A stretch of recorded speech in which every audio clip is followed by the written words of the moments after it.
वृंदा कैसे बनी तुलसी। पुराने काल में एक थी लड़की, नाम था वृंदा। राक्षस कुल में उसका जन्म हुआ था। वृंदा बचपन से ही भगवान विष्णु जी की परम भक्त थी। बड़े ही प्रेम से भगवान की पूजा किया करती थी। जब वह बड़ी हुई तो उनका विवाह राक्षस कुल में दानव राज जलंधर से हो गया। जलंधर समुद्र से उत्पन्न हुआ था। वृंदा बड़ी ही पतिव्रता स्त्री थी, सदा अपने पति की सेवा किया करती थी। एक बार देवताओं और दानवों में युद्ध हुआ।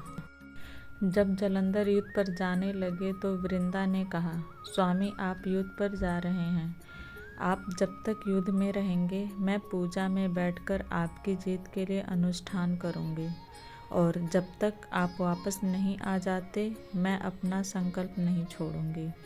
जलंधर तो युद्ध में चले गए और वृंदा व्रत का संकल्प लेकर पूजा में बैठ गई।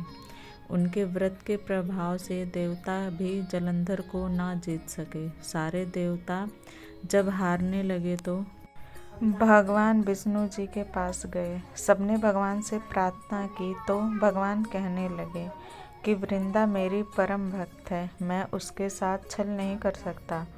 पर देवता बोले, भगवान दूसरा कोई उपाय भी तो नहीं है, अब आप ही हमारी मदद कर सकते हैं। भगवान ने जलंधर का ही रूप रखा और वृंदा के महल में पहुंच गए। जैसे ही वृंदा ने अपने पति को देखा वह तुरंत पूजा में से उठ गई और उनके चरण छू लिए। जैसे ही उनका संकल्प टूटा, युद्ध में देवताओं ने जलंधर को मार दिया और उसका सिर कटकर अलग कर दिया। उनका सिर वृंदा के महल में गिरा। जब वृंदा ने देखा कि मेरे पति का सिर तो कटा पड़ा है, तो फिर ये जो मेरे सामने खड़े हैं ये कौन है?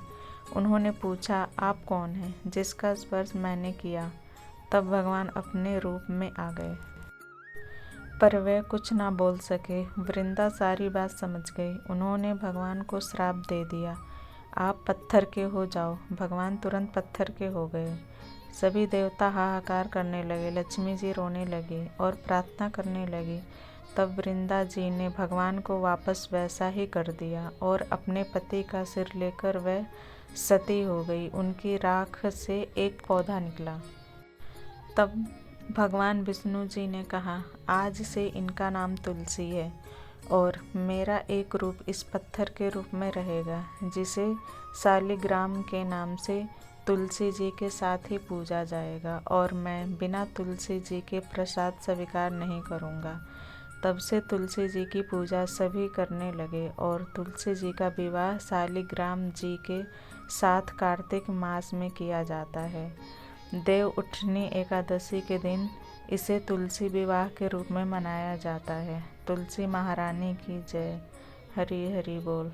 दोस्तों, आपको ये कहानी देखने के लिए बहुत बहुत धन्यवाद।